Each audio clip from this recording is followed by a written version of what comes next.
The Mexican Revolution, 1910 to 1920. November 20, 1910.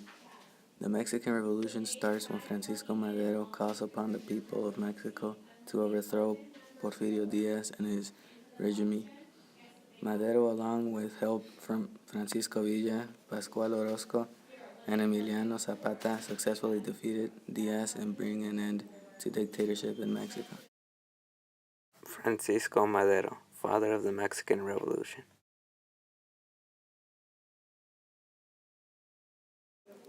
Francisco Ignacio Madero was born on October 30th, 1873 in Parras, Mexico.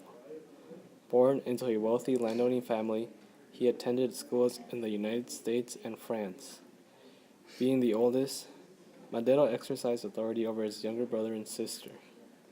After schooling, he worked on his family's farm, introducing new farm methods that helped working conditions. He paid his employees well and gave them regular medical examinations. He built hospitals, schools, and gave much support to orphans and awarded scholarships. Francisco married Sara Perez in January 1903, living a happy marriage without kids. After a motivational demonstration from Bernardo Reyes on the increasingly authoritarian policies of President Porfirio Diaz, Madero was deeply moved and thought he should help in the fight against Diaz. He founded the Benito Juarez Democratic Club and lost the election when he ran for municipal office in 1904. After his loss, his involvement against the Diaz regime grew. Madero organized political clubs and founded a political newspaper called El Demócrata. Due to Madero's heavy interest in politics, Diaz considered jailing him because he was considered a threat to his government. Porfirio Diaz, while president, was more focused on the economy aspect, but lacked on the social aspect. Porfirio Diaz improved the economy, but the people didn't see him as a good president. Francisco Madero wanted to improve the social aspect, but because it wasn't being focused on. Madero with time would gain more and more followers, which angered Diaz because Madero was a threat to him. So Diaz incarcerates Madero on the 19th of June of 1910. Later, Madero escapes and starts a rebellion in which Diaz resigned, and Madero takes control over the presidency.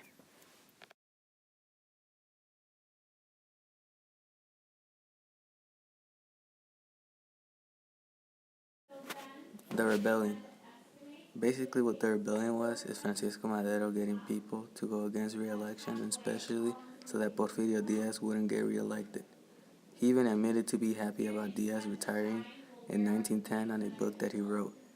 But of course, things soon turned around when Diaz said that he changed his mind, which is what made Francisco Madero start the rebellion against him.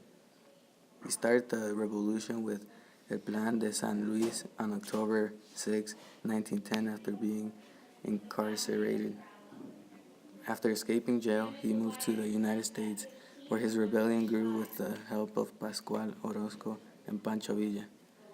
Madero called upon the people to help defeat the Diaz regime and called for an uprising of November 20, 1910.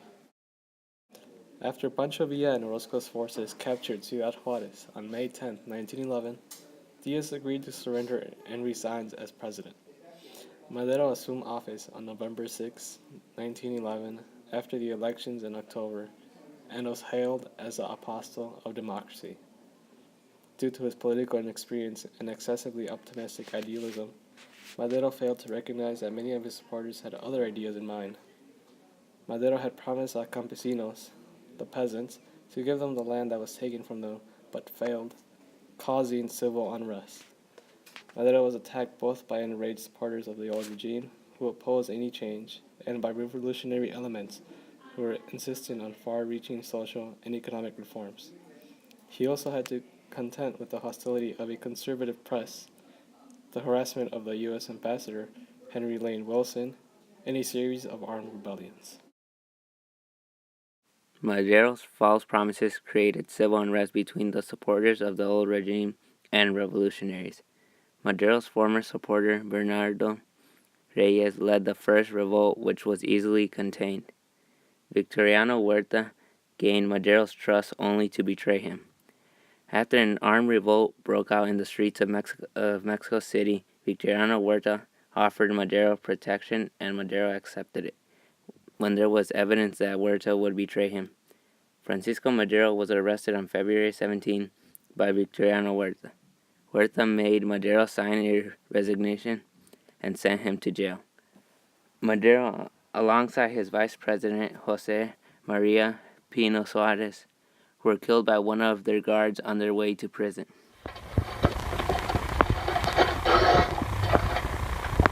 ¡Que viva la revolución! ¡Y arriba el de casa!